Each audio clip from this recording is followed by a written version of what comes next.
Good night, viewers, and welcome to this another program of Advancing the Cause. This program comes to you every Wednesday night from 18:30 hours to 20 hours.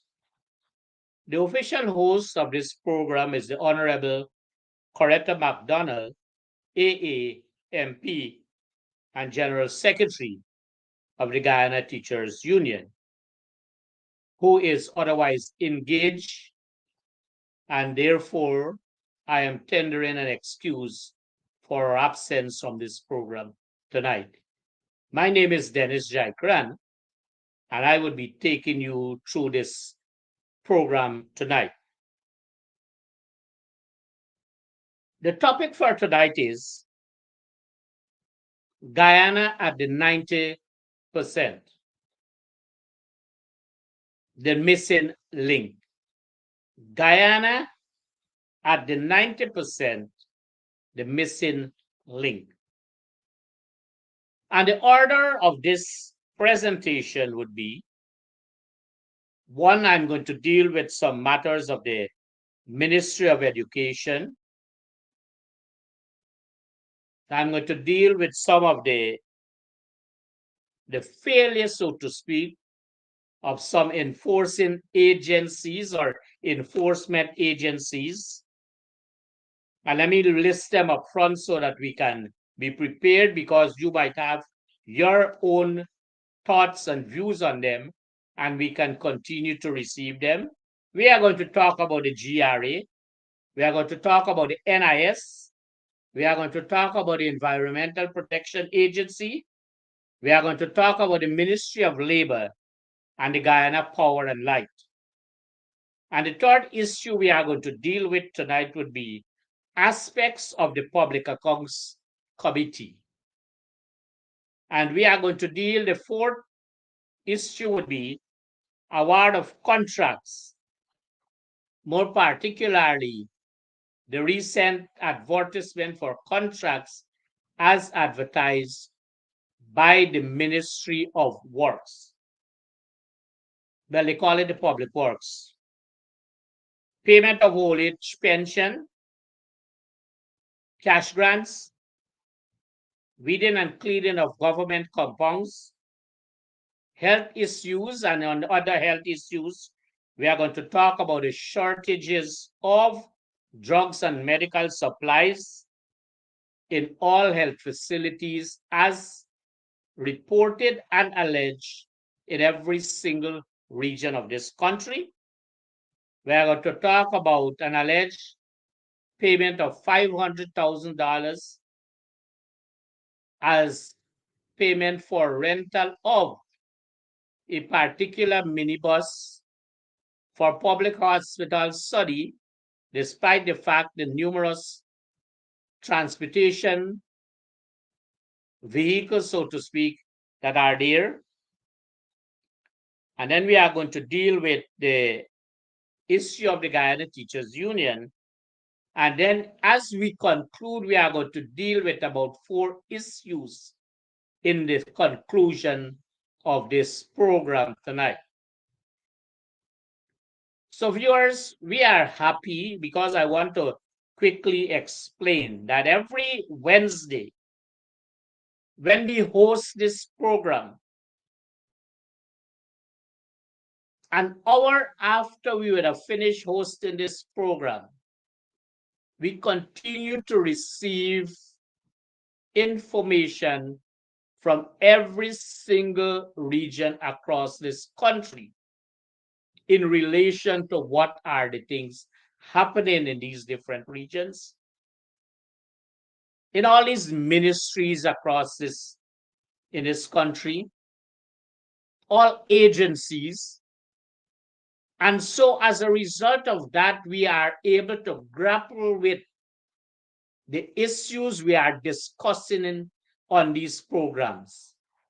So it is not a fly-by-night program. The issues we discuss here are facts, verified facts and information. And in some cases, when we say alleged, It is that we know it would have happened or it is happening, but for purposes of us reporting, we use the word alleged because we know that some of these people like the court. And for us wanting to avoid that, we use words like alleged, we use words like suggest, so that it would not be libelous. And so we continue to receive information on a daily basis from one program to the other program. And for that, we want to say for all those persons who are sending in this information to us, kindly continue to do that, because by your information, we are able to have this program every Wednesday night.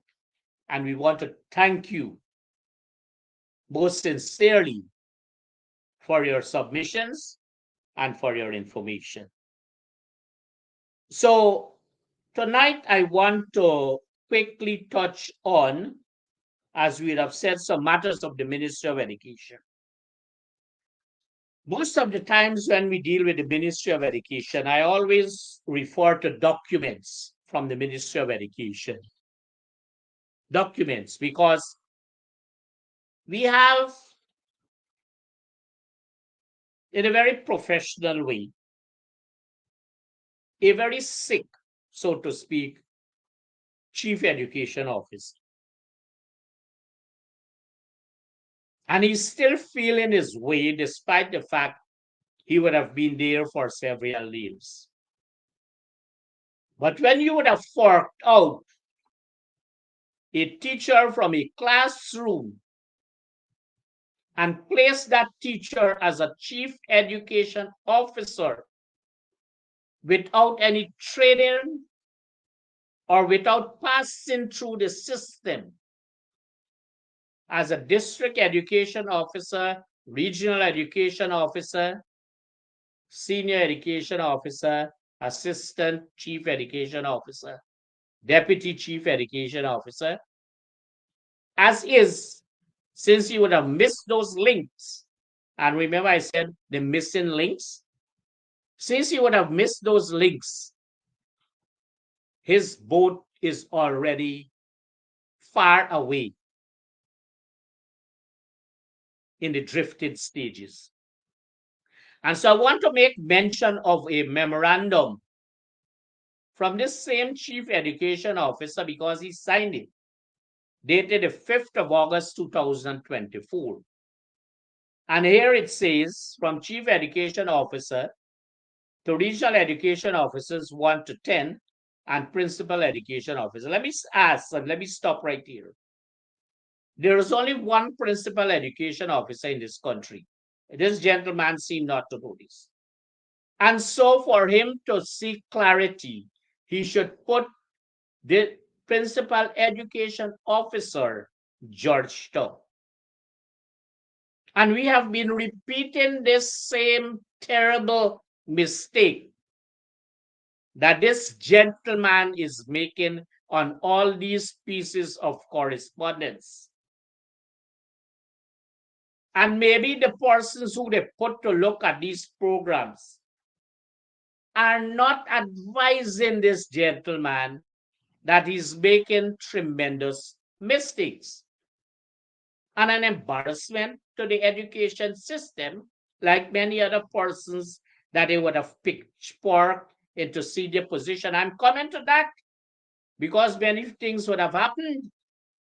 And so here we have a appointment of cadet officers as district education officers. Here again, you have to differentiate. It has to say appointment of cadet officers as district education officers 1. So I am correcting this gentleman. As it really, the other day, he was sending out pieces of correspondence using the letterhead of the Public Service Commission, Public Police Service Commission. And I brought it to the attention of the viewers. And if by chance they want evidence and proof, I have it. If they want that. But the only way I'm going to provide that evidence and proof, I want them to take me to the court so that I can provide that to the court, not to the chief education officer. Because you have to challenge these people when they are doing these wrong things.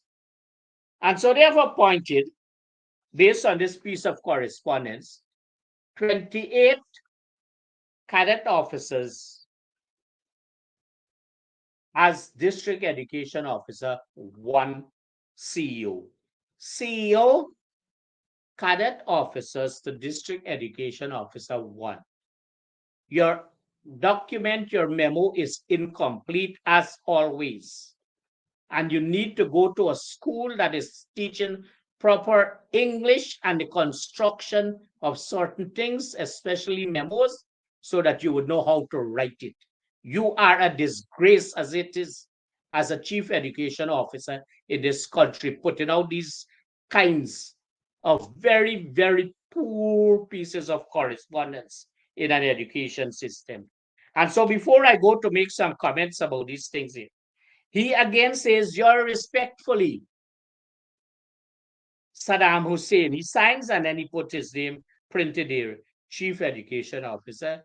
This is when you are concluding a letter from the Chief Education Officer. This is not for a memo. Memo is from, and then you sign your name.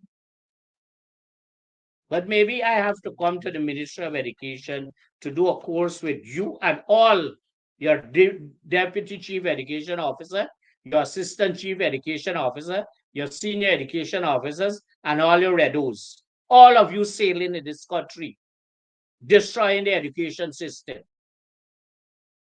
And so, if you recognize that on that same piece of memo, that there was no appointment of any cadet in Region 3 as district education officer. And this is why Region 3 had a number of cadets.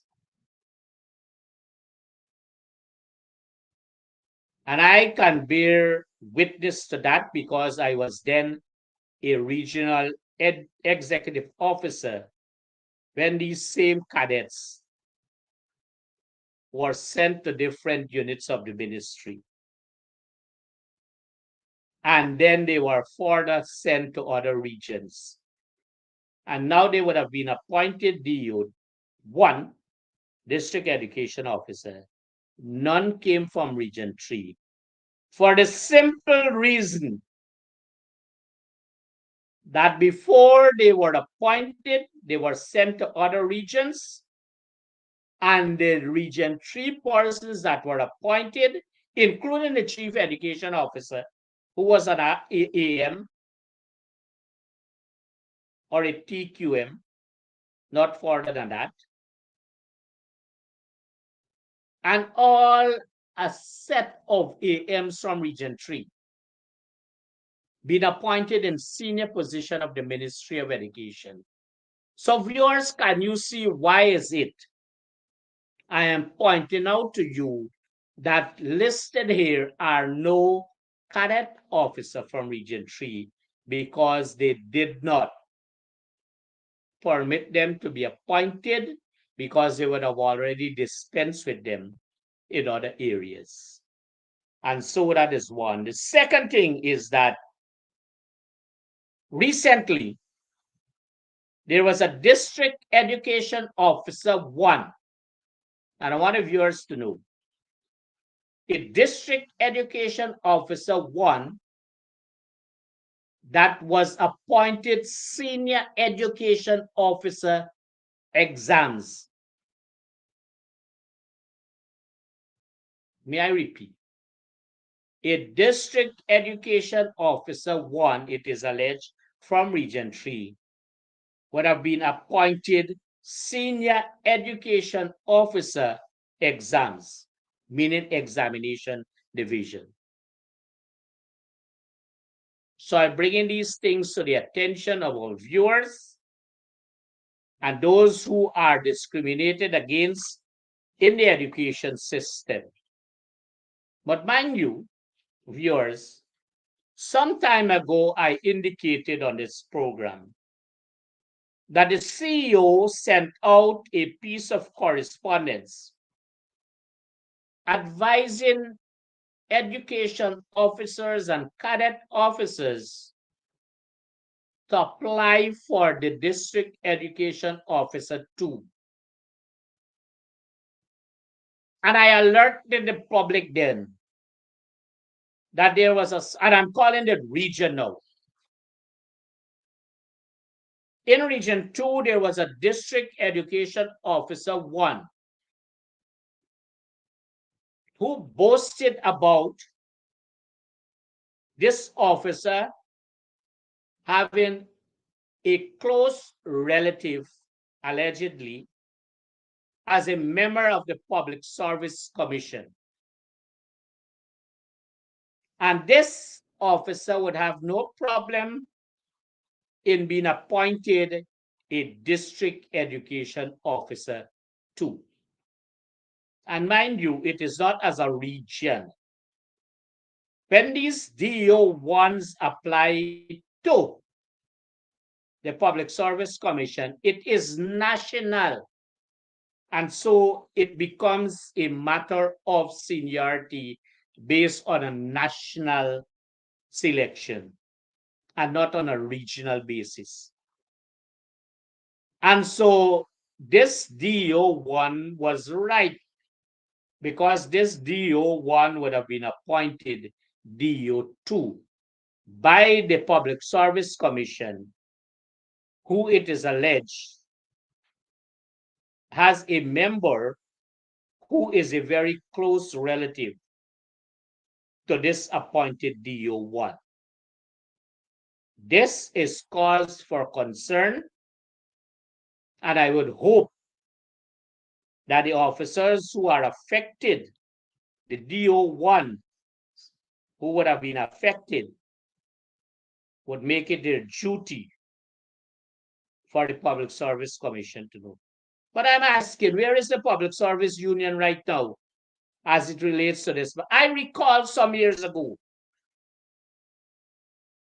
that the Public Service Commission would have made an appointment of a senior person in the Ministry of, well, the health department in a particular region. And it is alleged that a certain female of the Public Service Union made all sorts of representation and had that person been stripped, so to speak, of an appointed position in the public service, the Department of Health in a particular region,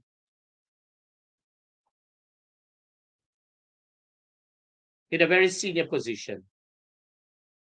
But I'm told, and I very well believe that the person who would have been stripped of this position, having been appointed by the Public Service Commission legally,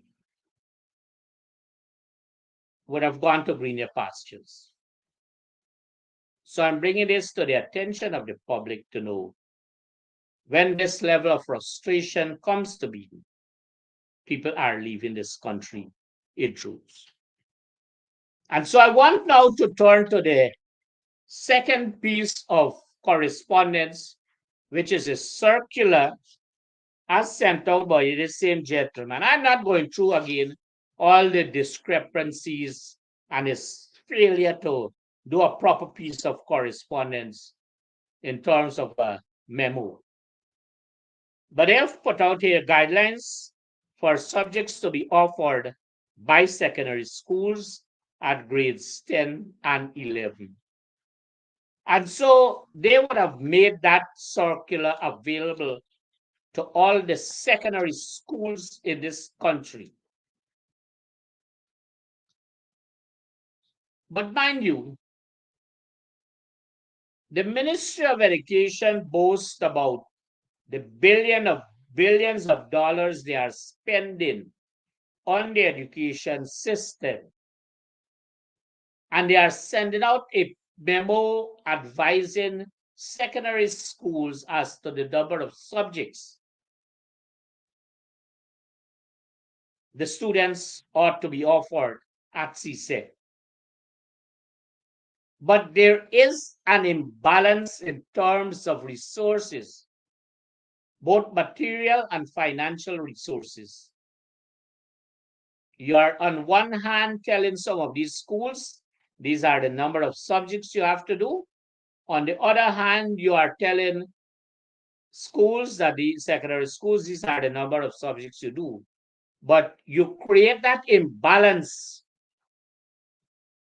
in the education system by pouring out both material and financial resources to a cluster of secondary school, and you are starving some secondary schools, maybe because of location, geographical location, and a number of other considerations.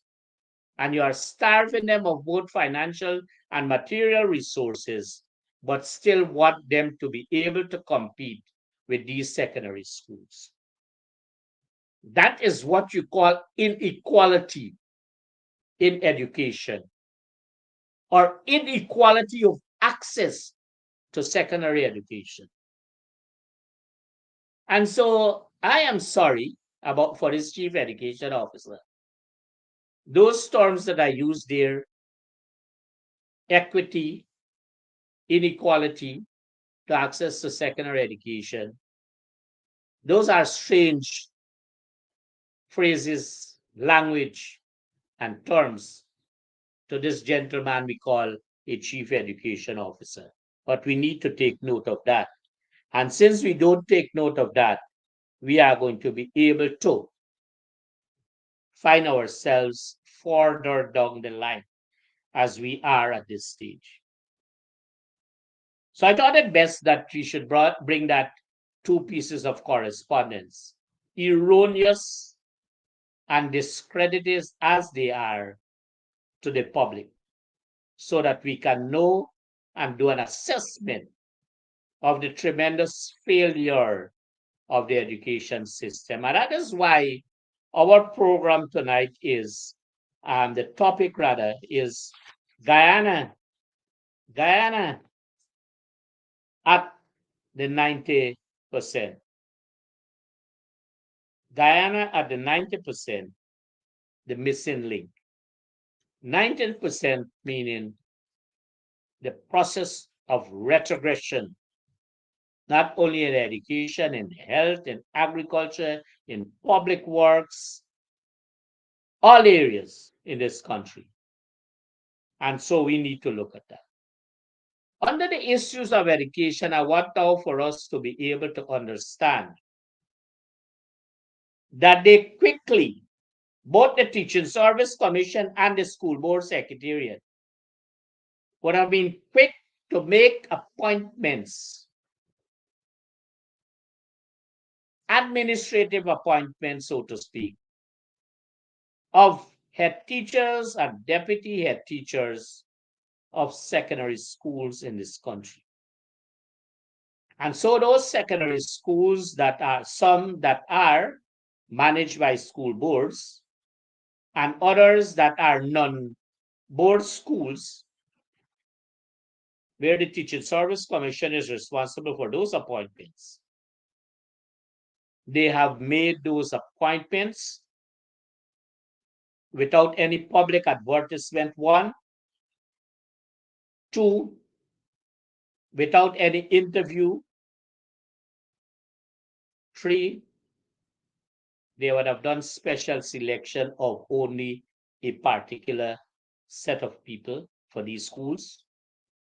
And right now, all these administrative appointments that both the school board secretariat would have made and the Teaching Service Commission also, they are tremendous failure, these forces as appointed. And they are terrible problems, so to speak, in terms of the management of these schools.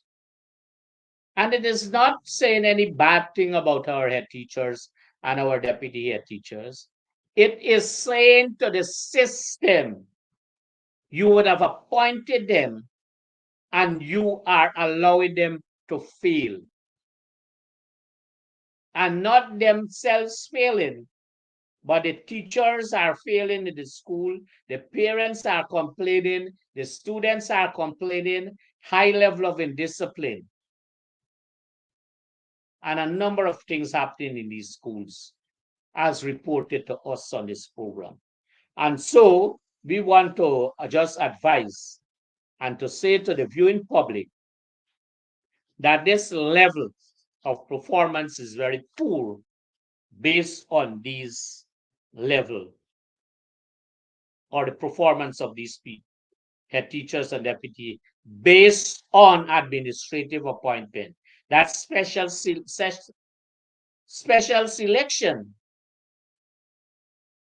of the favored persons,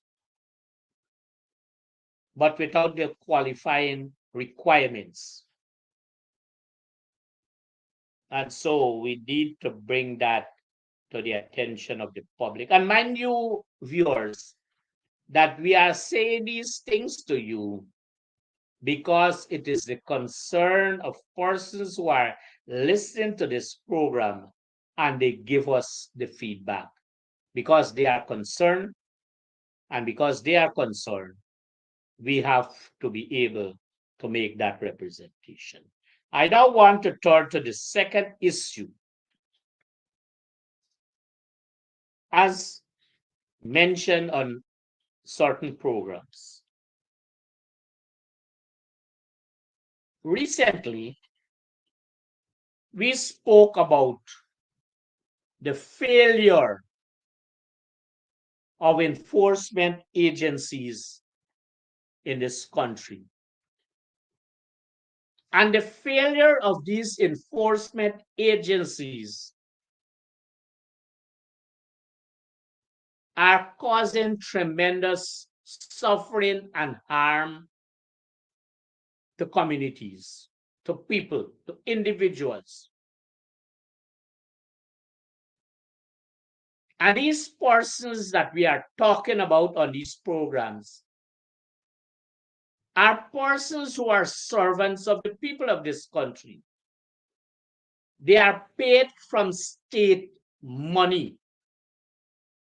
They are paid from the people's money to perform legal duties.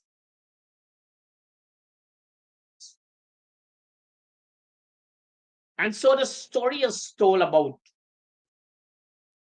this unauthorized and illegal workshop operating in a residential area. And let me repeat, an unauthorized and illegal workshop operating in a residential area. And so again, on this program, we are speaking to the issue of this illegal and unauthorized workshop in the residential area. And we are saying to the viewers and the Guyanese who are listening here and abroad, and all those who are tuned to this program, to know that our enforcement agencies have failed us tremendously. And I'm calling them out again tonight. And the first one I want to call out is the Guyana Revenue Authority. The Guyana Revenue Authority is very selective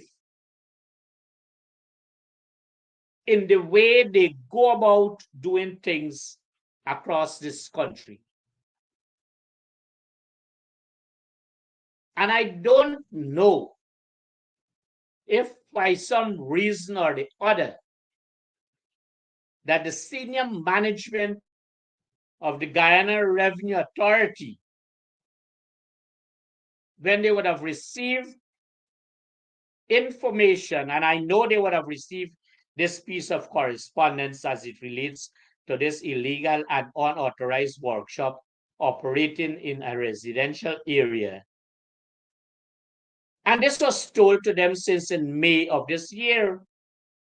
And to date, they would have failed the people of this country. Not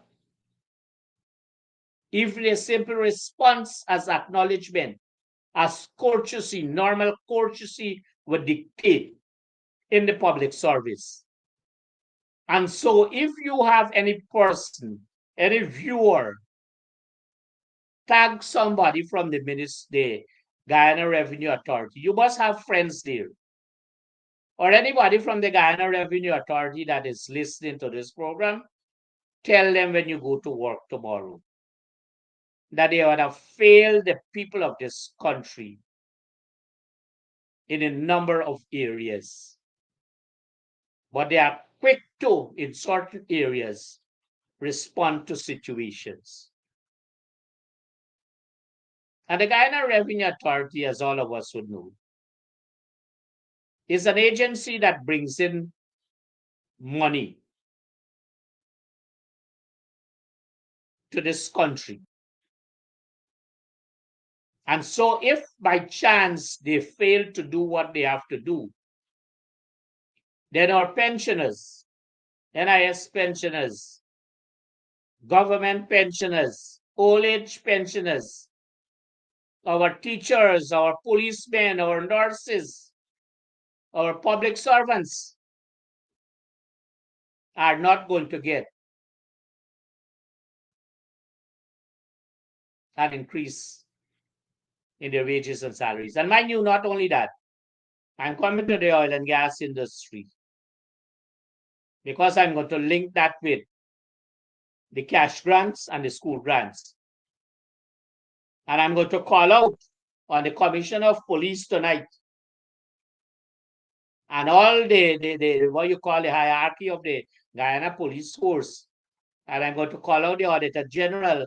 I'm going to call out those who are responsible, the Ministry of Finance, the Finance Secretary, the Accountant General.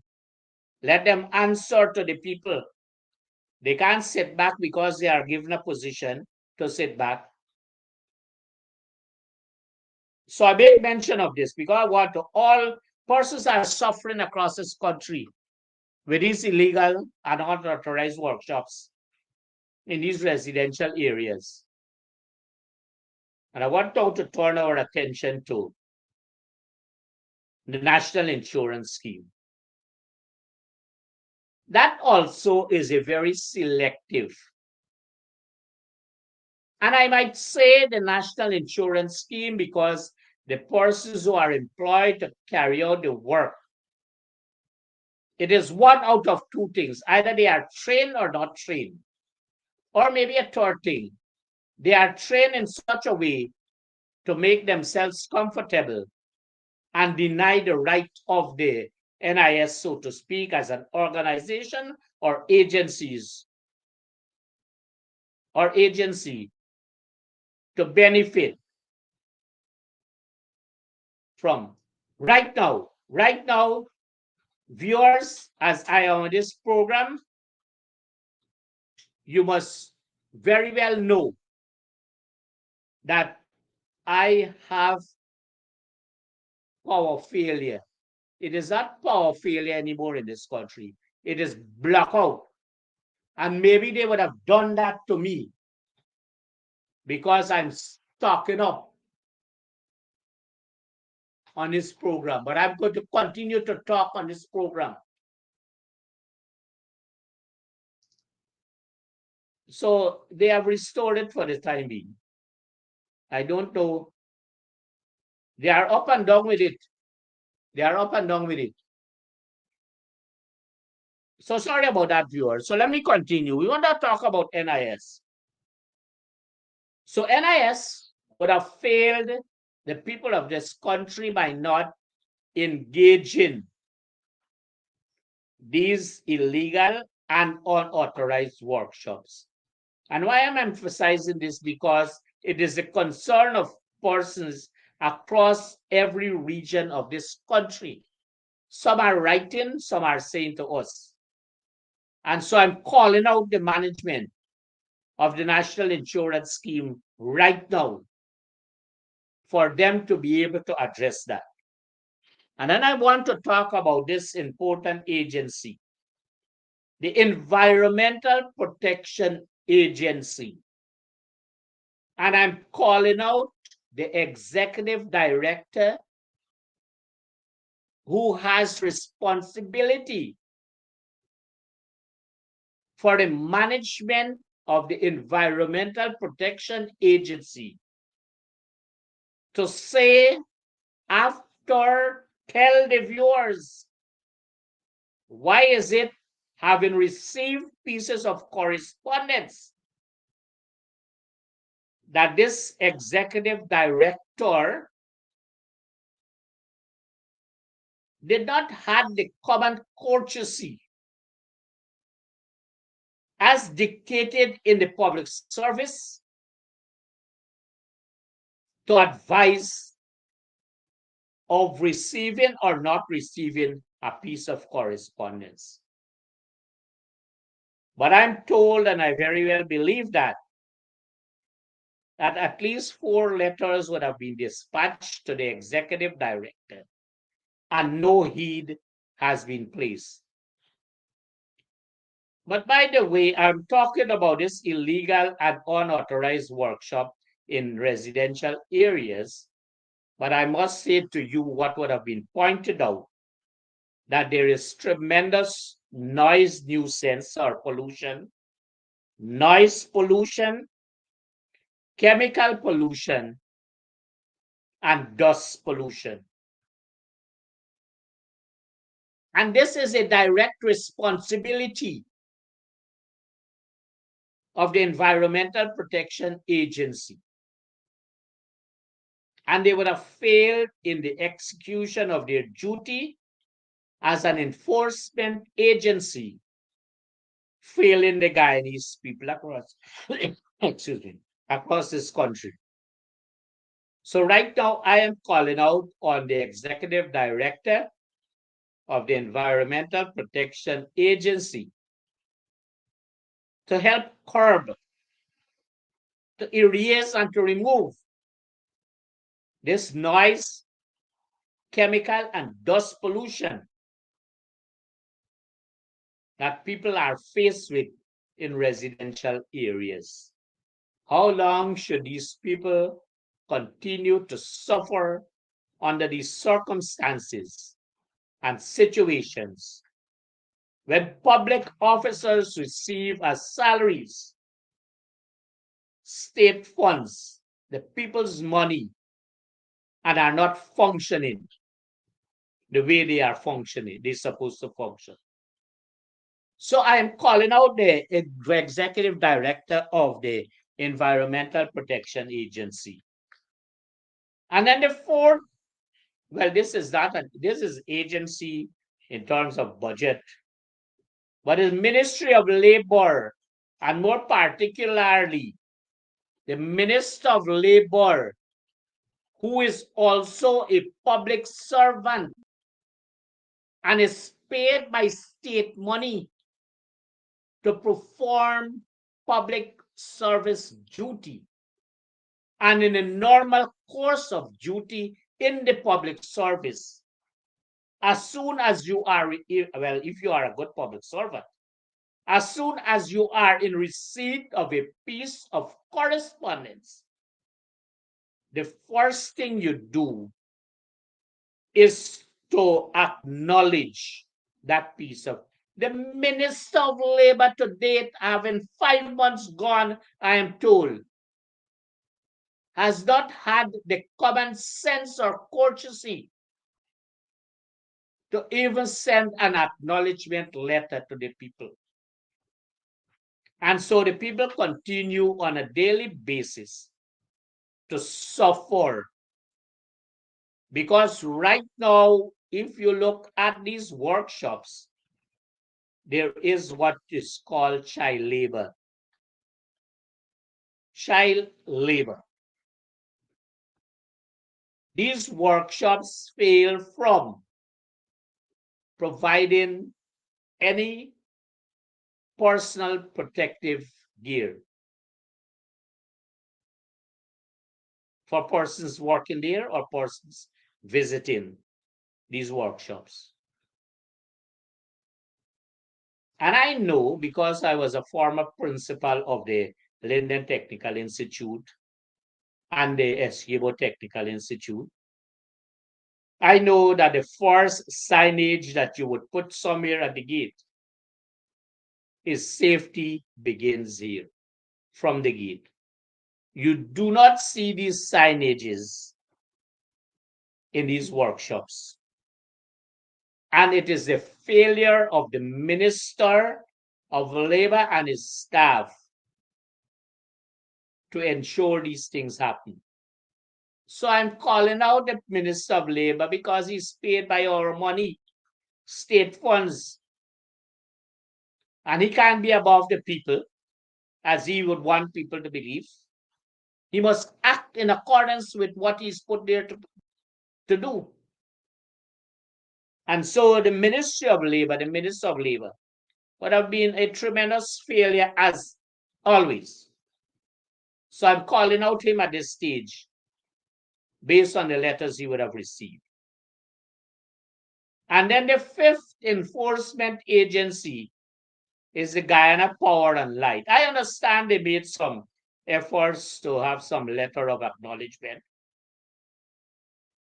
but not in any way that would bring comfort to the people.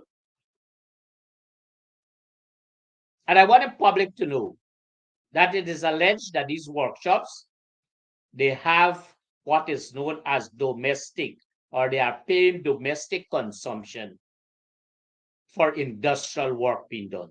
So they are paying domestic rates for industrial work being done. And the GPL is quite aware of that. And they are doing nothing about it. When you visit these workshops, they are all faulty wiring. And here again, they ought to communicate with the Guyana Fire Service. But maybe the Guyana Fire Service is awaiting a disaster, an explosion, or a fire before they act also. So I thought it fit, viewers, that I should remind us about these very serious situations of these illegal workshops operating in these residential areas, affecting our people tremendously with noise, dust, and chemical pollution. And no, none of these enforcement agencies are paying any attention to these irregularities, these illegal things that are happening. And so I thought it fit that based on the response and the request of these different communities, that I should again talk about it on this program. So I want now to turn to the Public Accounts Committee. You know, the Public Accounts Committee is an arm or a committee that would have been derived from the National Assembly. In Guyana, they meet every Monday to attend to matters of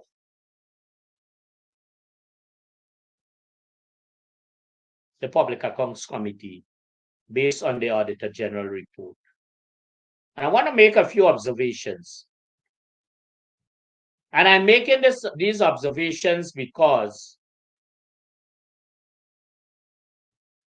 some people are of the opinion that every single thing that is written there by the Auditor General and the officers of his department are the facts. They are not. As a former public officer, I'm saying to you, it is not. Or these things are not the true reflection. But because they go there at that level, and mind you, the Auditor General and his officers were very proactive during the period of the collation. Very active. I hope they are as active because we are making notes, we are receiving information, and we are asking people to keep the information of all these things. I'm going to point out some to you tonight. But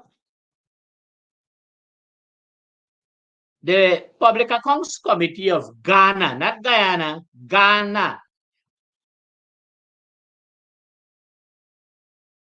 had a hearing on Monday, the 29th of July, 2024. And I had an opportunity of looking at that. And why viewers might want to say, why are we making the comparison? I'm making the comparison to show what is disrespectful, as in Guyana, and what is respectful in Ghana. So the committee convened its meeting on the 29th of July 2024, and the normal courtesies would have been extended on both sides. And the members of the Public Accounts Committee, not like Guyana, like Ejel and Teixeira, showing total disrespect for public officers, all the members of the Public Accounts Committee of Ghana showed total respect for every single public servant that appeared before them. And not only that, they gave the necessary guidance as needed to the public officers. And so that respect would have allowed them, when they ask questions, and mind you, viewers, that every question they asked, those were sung questions. You listen to Ejel and Teixeira whenever they ask any question at the Public Accounts Committee. You want to know if they are making a political statement, if they have any view of what they are talking, or if they have any sense of direction of asking questions. And these persons in the Public Accounts Committee of Ghana ensured that they were asking questions so that the respect for the people in the public service in Ghana would have been there. And so, while I do not have any connection with Ghana to send a piece of correspondence to say to them how grateful I am for their way in doing things, I hope that somebody who has that connection can say how pleased we are. And the other thing I observed, that throughout the session, there were no threats to public officers, as in Guyana, as though people do not have recourse. So when they threaten you at the Public Accounts Committee, it would appear to them that you don't have recourse. Let them know you have recourse. Because I'm saying, I'm speaking to the public. I don't know what PS is now. Because they were there, and they were there all the time. Apart from some of the new ones. But I'm speaking directly to some. At least 9 of the 10 officers. The regional education executive officer. Not the one that is in Region 7 now. Not the one that is in Region. I don't know his name, but he's somewhere in Region 7. But he's always a suspect. He was always a suspect. But people don't listen to you when you say certain people are suspects. But apart from him, I'm kindly advising the other 9 RUs that don't allow Teixeira and Ejel to cause you to believe when they threaten you there that you don't have recourse. and you must be able to respond to them. They should not have a voice alone because they are members of parliament. No. And so I'm saying this because when that session would have been held in Ghana of the Public Accounts Committee,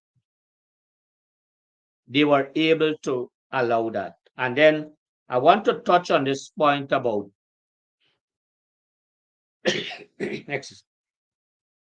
many times we are of the opinion that all the things that are flagged by the Auditor General and the officers of this department are true and correct. They are not. As a former public servant, I'm saying to you, these things are not all times true and correct as flagged by the auditor. Listen to them. Listen to them carefully. When there are public service issues, personal matters to deal with in the Public Accounts Committee, General and all his officers are very quiet because they don't know anything about anything about personal management, so to speak. And when they talk about these projects and engineering things during the 2015-20 period, there's a certain gentleman that is styled as the audit engineer.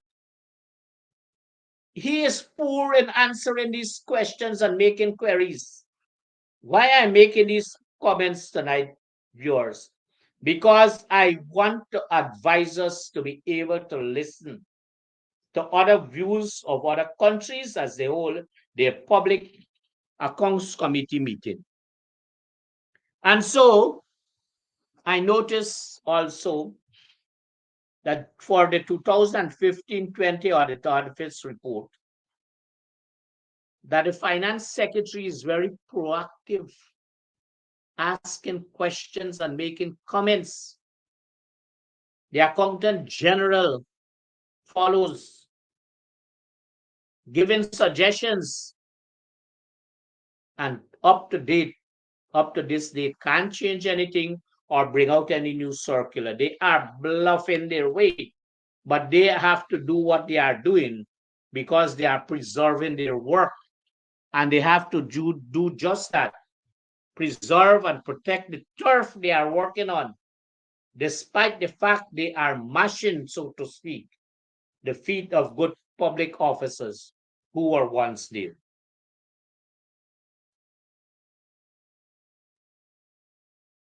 And so, if I'm to recommend, there is a book called Discover Your Personal Leadership that I'm reading now.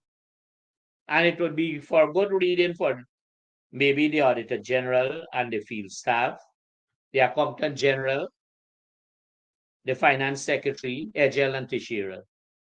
Might be good reading for them. So I want to be able to see that. Now I want to turn now our attention to the award of contracts because it is an important element in the life of all Guyanese. So the Ministry of Public Works would have recently put out public advertisements for works to be done.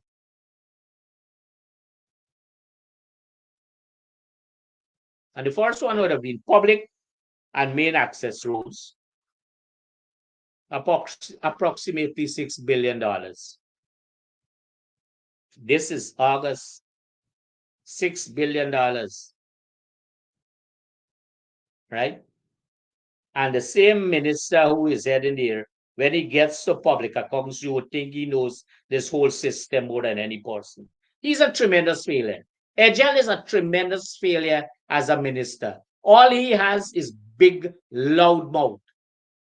And thinking that would allow people to become afraid of him. You should not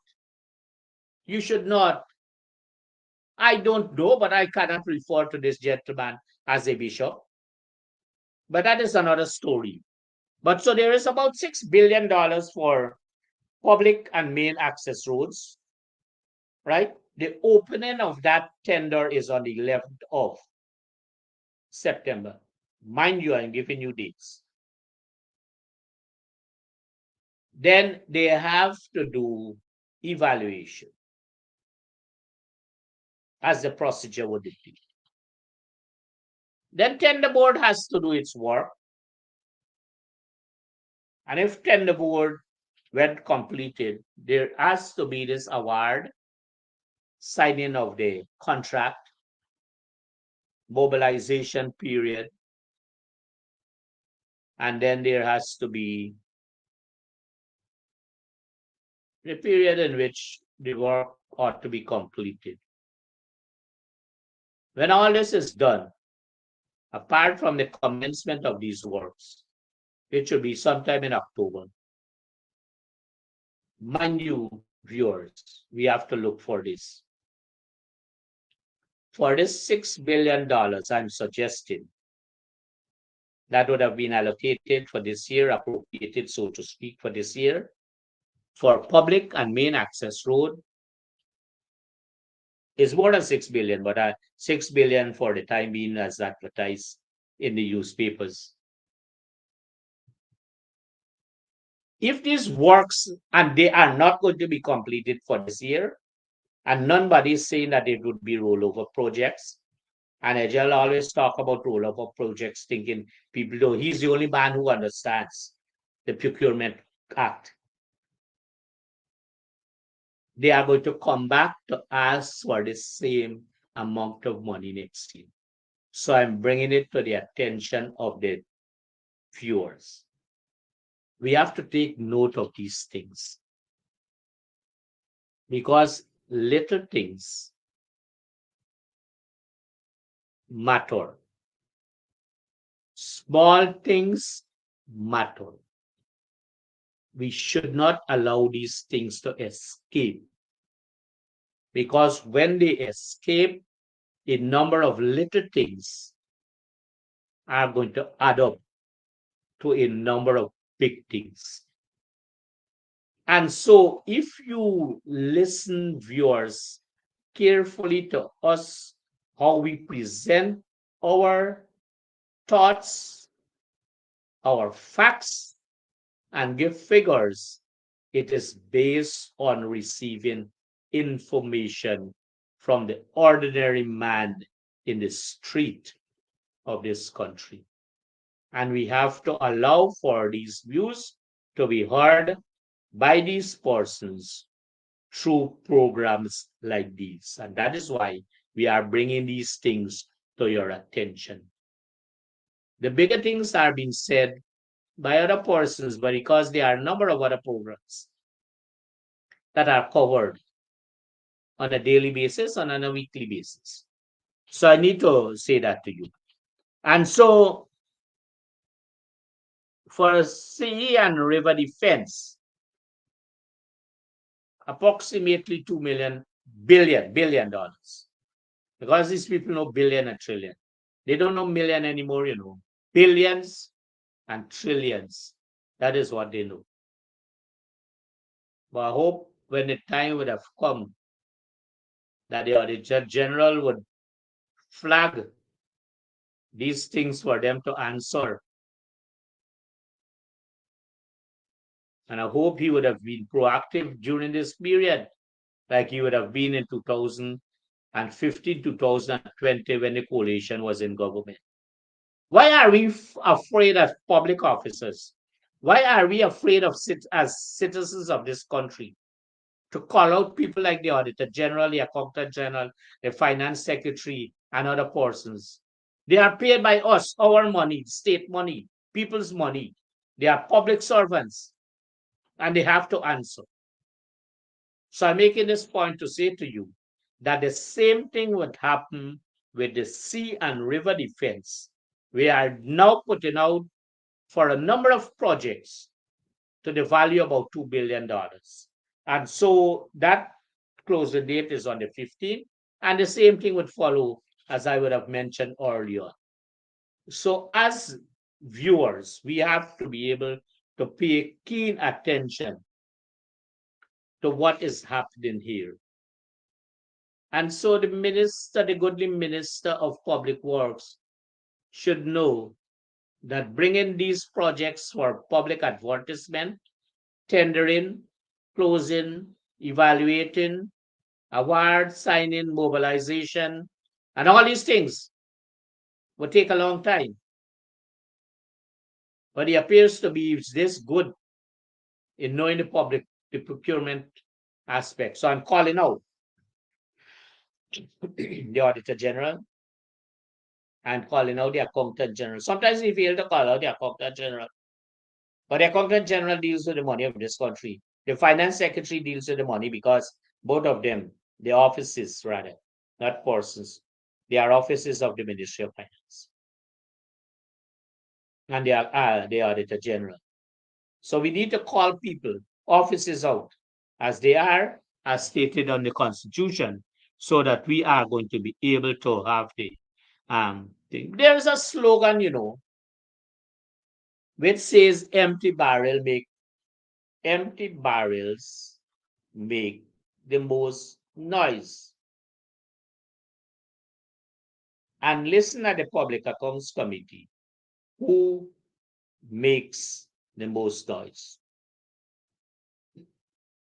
And I should tell you that it might not be empty barrel make the most noise. It is empty barrel makes the most rusty and unconformed noise. Find out that person is who in the Public Accounts Committee, and then you would know who does that. So, viewers, we are at this point of accounting, calling to account these things here. Guyana at 90%.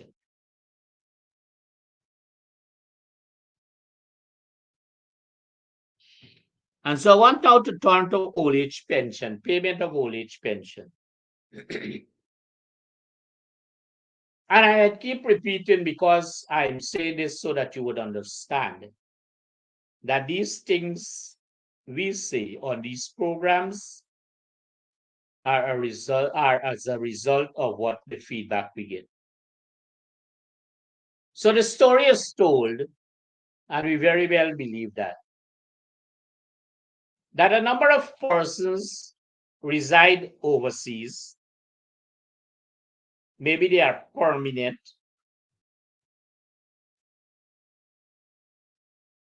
And they take that time to return to Guyana at a particular time when these old age pension books are distributed. And so they come to Guyana, they receive those old age pension books, they give a fictitious address, so to speak, as alleged.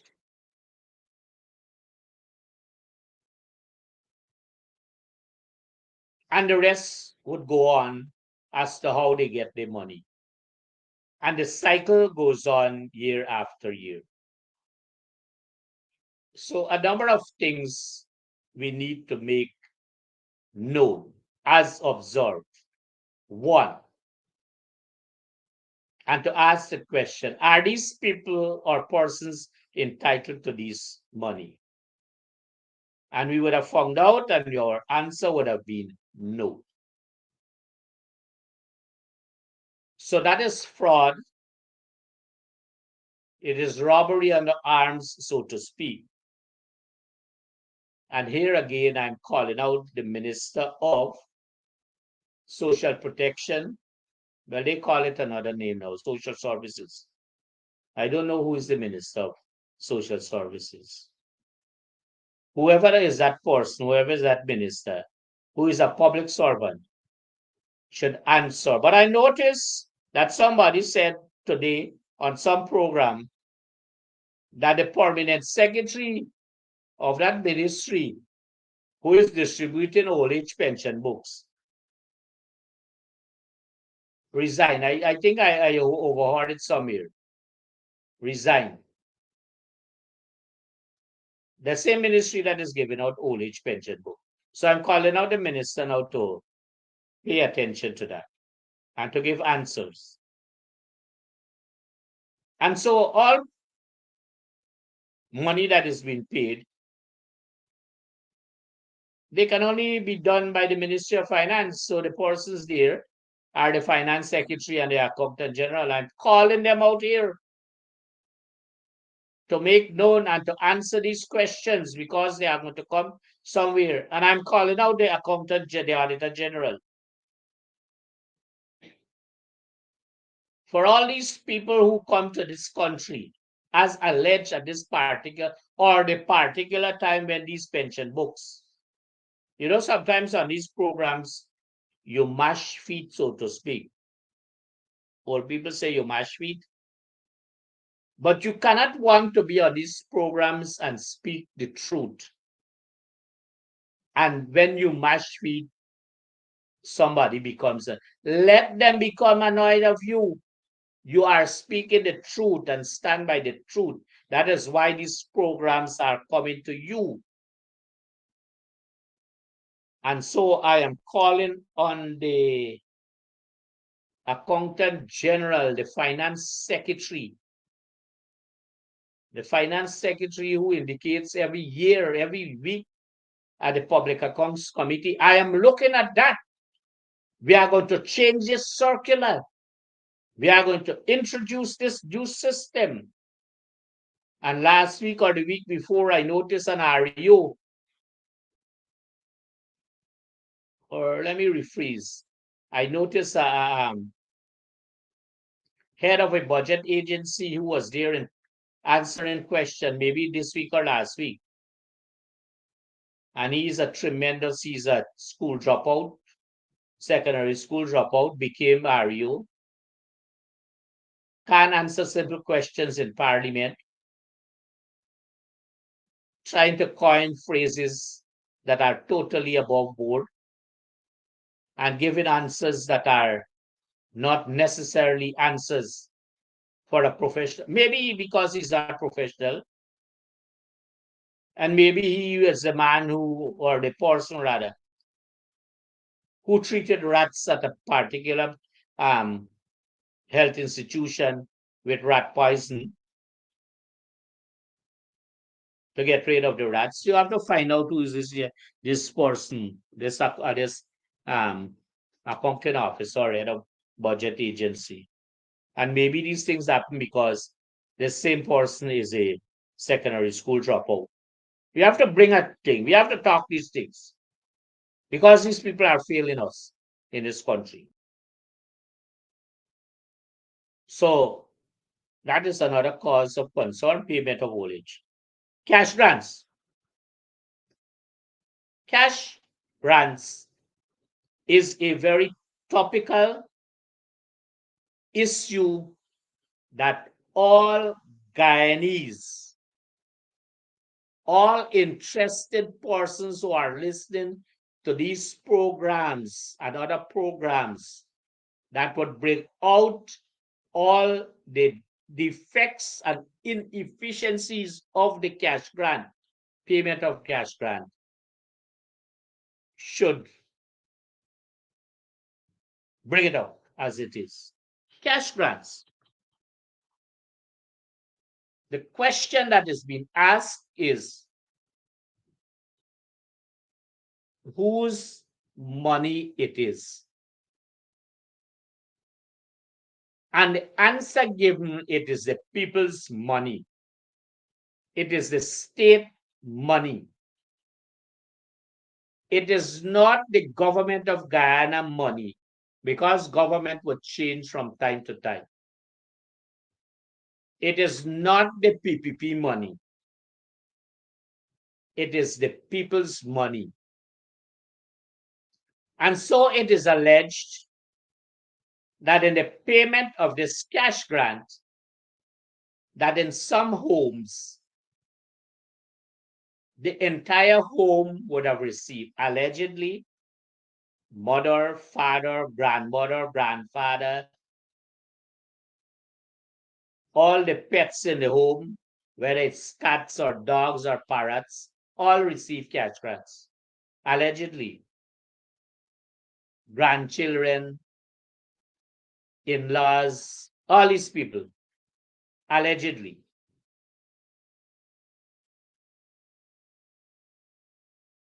And in cases where persons are asking questions and they have to receive because they are told it is state money and they should receive. But mind you, there's no order in which, no plan in which this money is being paid. We are told, and it is alleged that last Sunday,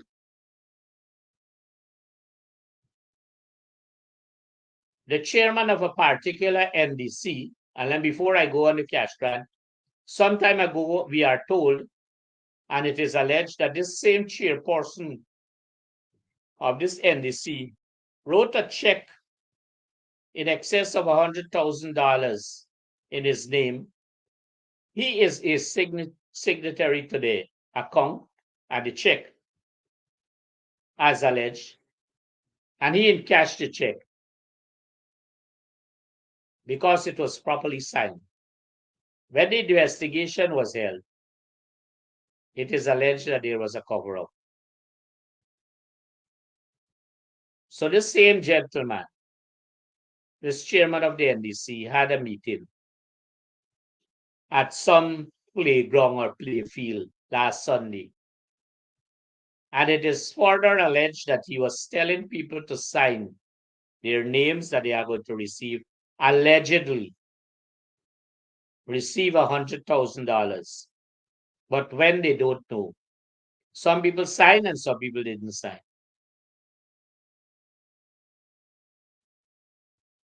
But I'm still to find out which NDC it was and which playground it was, because it is alleged.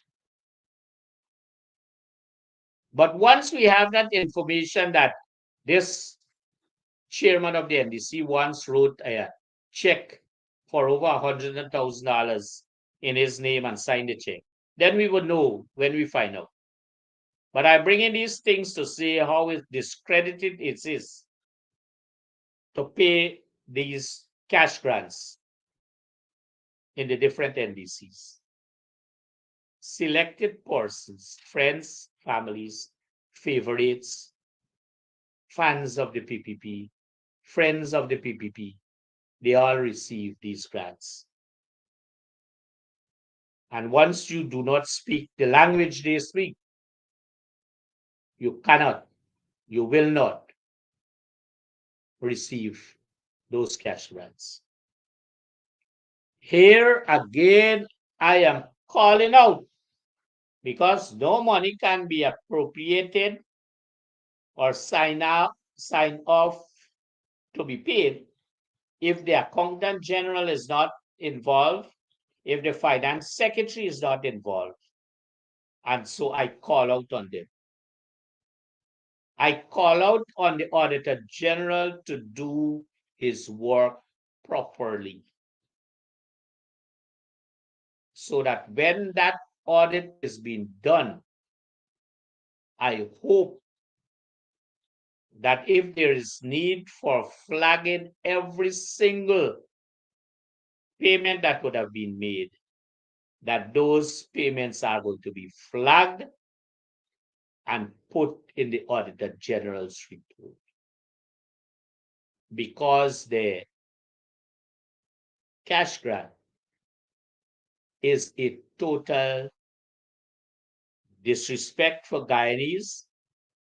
It is discriminatory in the way it is being distributed, and persons need to ask questions about this cash grant. And so, since it is discriminatory in all its forms, and there is need for us to call out the Auditor General and the Accountant General, we have to do what we have to do. We now need to turn our attention to school grants because while it would have been there, again, people ask us to speak about the school grants, and quickly we want to say that school grants would have been paid in the last week and the penultimate week of the closing of school for the August term, which is the end of the school year. And it was alleged that head teachers, a particular nursery school head teacher, and all the staff members of that particular nursery school received allegedly cash grant. It is further alleged that a person who has children of school age, this mother was not sending, allegedly again, sending these children to the school, moved out of the region, went to another region, allegedly was informed by the head teacher of the school to come back and would have been paid the cash grants. Allegedly. So once these things are alleged, then there is need for somebody to find out. And that person or the office is the accountant general, the auditor general. And it is further alleged that this same head teacher paid one of our cousins, allegedly, the school grants. And this cousin has, the child is not of school age, what, even not at play school age. Again, I call out because this is discriminatory and call out the Auditor General. Because it is alleged, and once something is alleged, it means, because during 2015 and 20, if the wind blows in the wrong direction, the Auditor General would go and try to flag that when we were in government. And mind you, I am bold. I don't mind that. When we were in government, I know where I stand and I will always stand there. Some people are afraid to make these comments. Why some people can be? Why is it some people can be where they want to be, and why other people can't be where they want to be? You don't make choices for me, at least me. And I'm not afraid. Some people are afraid of death. You cannot be. If you are afraid of death, then you are not worth the while being alive. So that is why we are speaking out on these programs here. Weeding and cleaning of government compounds. This particular issue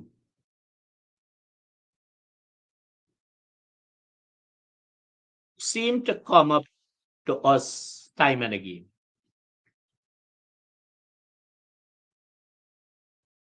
And so it is alleged that for in the education sector and health sector, most it is happening, that contracts are signed or awarded, signed without any public advertisement. Claims are being made. In some places, no work is being done because there's nothing to weed and clean in these compounds. And whoever, whether the head teacher or who is the head of the particular section in the ministry, well, they sign off, payments are made for work not being done, it is alleged. And so again, I call out on all the regional executive officers and the permanent secretary, Minister of Regional Development, Local Government and Regional Development. By the way, I don't know if this is the same gentleman, but somebody said to me that there is a gentleman who protects all the REOs. He sits on the right side of the REOs when they go to public accounts.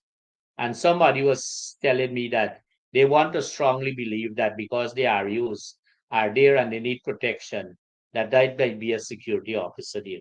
I don't know, it is alleged. So I'm calling out the Permanent Secretary, Ministry of Local Government and Regional Development, for him to be able to look at these contracts, the Permanent Secretary, Ministry of Health, because finally they are going to call on them to account. So let them account early, the REOs, let them account early, so that we would know, the public would know, because it's our money, state money, people's money. We want to know how it is being spent on these contracts. Health issues. Health issues. There are a number of health issues. One is it is alleged that across this region, that all our health facilities are suffering tremendously as it relates to the shortage of drugs and medical supplies. It is alleged information as received from at least 9 of the 10 administrative regions would have indicated reports that there is tremendous shortage of drugs and medical supplies in these health facilities. We are bringing this to the attention of the viewers because they boast about the billions of dollars they spend on drugs and medical supplies and other facilities in the health sector. But if that is so, and this is only the month of August, and there is this tremendous shortage, as alleged, what is going to happen later down the year? And so, as said to us, we need to bring it out in the public. There's something that we would have been asked to make mention of, and I think some time ago we made mention of, that there is a particular minibus, because you do not contract the driver, you contract the minibus. But the operator or driver of minibus signs the contract. It is alleged that this minibus works at a public hospital study, and it is alleged that this minibus owner or operator is paid $500,000 per month. It is alleged that this minibus driver or operator owner is paid $500,000 per month. It is told, or it was told to this program, that the public hospital study and the regional administration, minus this bus, has more than adequate transportation to take care of the health service in this region. And so here I'm calling out the senior officials of the regional administration, Region 2. I'm calling out the Permanent Secretary, Ministry of Health. I'm calling out the Permanent Secretary, Ministry of Regional Development, Local Government, and let him start answering questions. He can't go in Parliament and appears to be sleeping during the Public Accounts Committee hearing when the REOs are answering questions. Maybe because it is a period during 2015, 2020. He's ducking away from that. But his day is coming to answer questions. So we are calling out them to answer, why is it, if it is true that the driver or operator of this minibus is paid $500,000 per month, where there is adequate transportation there in terms of that there. And so, viewers, I want to very quickly wrap up this session by saying that information would have reached this program that there might be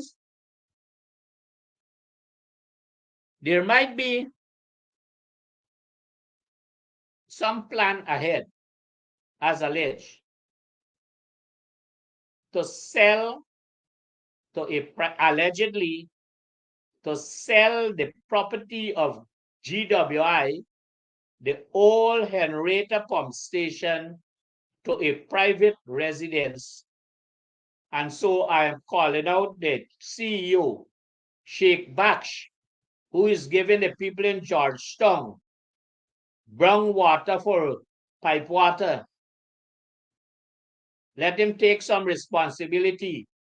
He is a public servant.